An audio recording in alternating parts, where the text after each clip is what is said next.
Good afternoon my student. आज हम व्याकरण में समास की पुनरावृत्ति करेंगे। हमने ये पाठ अच्छी तरह से समझा था, आज हम इसे संक्षिप्त रूप में समझेंगे।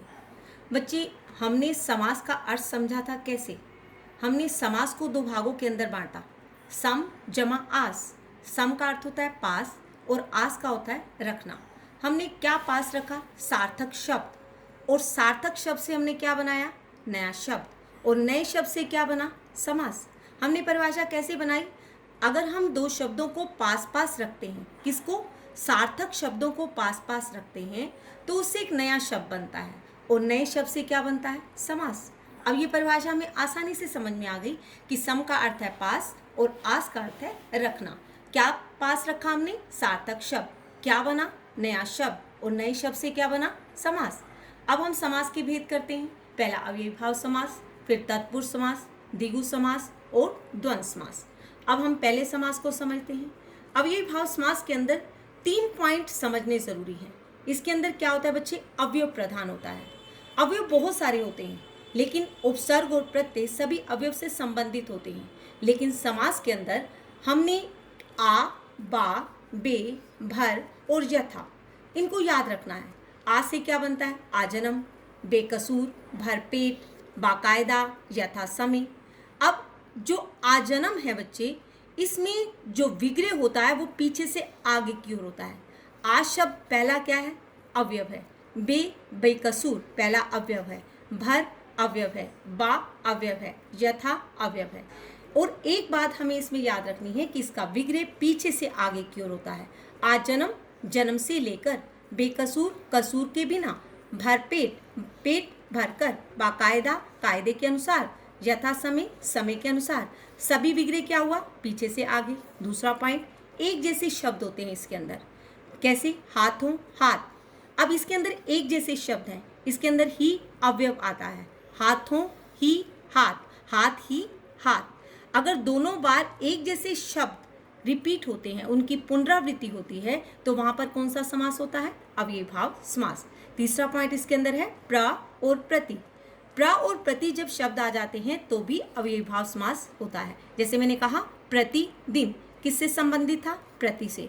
हर दिन। अब ये 3 पॉइंट अव्ययीभाव समास में याद रखने हैं। अवयव प्रधान होता है, एक जैसे शब्द होते हैं, प्र और प्रति आता है। अब ये अगर तीनों याद रह जाते हैं तो अव्ययीभाव समास गलत नहीं होता है। नेक्स्ट कौन सा है बच्चे? तत्पुरुष समास। इसके अंदर क्या होता है? कारक विभक्ति का लोप होता है। कर्ता ने कर्म को करण से कारक विभक्तियां होती हैं। अब विग्रह के द्वारा उसे सामने लाया जाता है तो क्या बन जाता है? तत्पुरुष समास। जैसे इसके अंदर 2 पॉइंट होते हैं, अपादान से और करण से।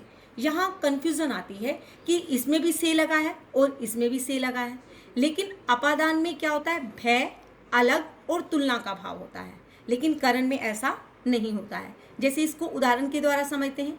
अकाल पीड़ित, अकाल यानी कि बाढ़ से पीड़ित। यहाँ पर ना तो डर है, ना अलग होने का भाव है, ना तुलना है, तो इसलिए यहाँ पर क्या आया? करण से।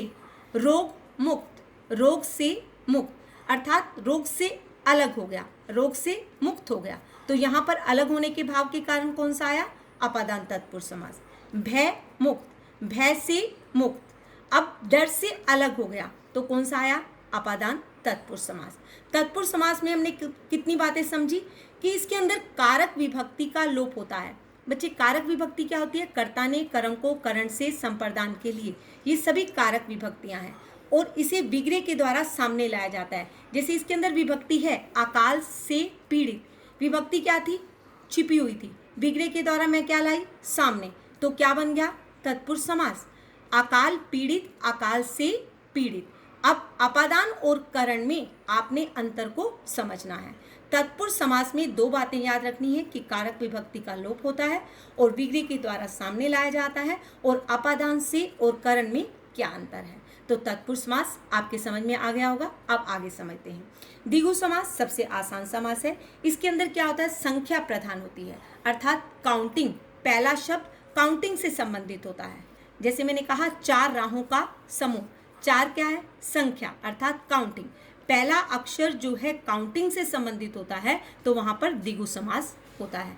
नवरत्न, नौ रत्नों का समूह। पहला अक्षर किससे? नो से रिलेटेड था। तो यहाँ पर सबसे आसान समास कौन सा हुआ? द्विगु समास। इसमें पहला अक्षर क्या होता है? संख्या प्रधान। फिर द्वंद्व समास, ये भी बिल्कुल आसान है। दोनों पद समान होते हैं, अर्थात इसके अंदर दोनों पद इक्वल होते हैं। इसके अंदर और, एवं, अथवा और या लगता है। जैसे मैंने कहा माता पिता, ये दोनों प्रमुख हैं, इनमें से दोनों को अलग नहीं किया जा सकता। मैं कहूँ कि माता इंपॉर्टेंट है या पिता इंपॉर्टेंट है, नहीं, ये दोनों इंपॉर्टेंट है, इसलिए दोनों पद समान है। इसके अंदर माता और पिता और लग सकता है, एवं लग सकता है, अथवा ला सकता है, या लग सकता है। सुख और दुख, सुख एवं दुख। अब ये चारों समास आपके समझ में आ गए। पहला था अव्ययभाव समास, तत्पुरुष समास, द्विगु समास और द्वंद्व समास। अव्ययभाव में अवयव प्रधान होता है, एक जैसे शब्द, प्र और प्रति। तत्पुरुष समास में कारक विभक्ति और अपादान में से और करण से। अपादान में भय, अलग और तुलना। द्विगु समास में संख्या प्रधान और द्वंद्व समास में दोनों पद समान। यहाँ तक आपको समझ में आ गया होगा। अब हम आगे समास करते हैं।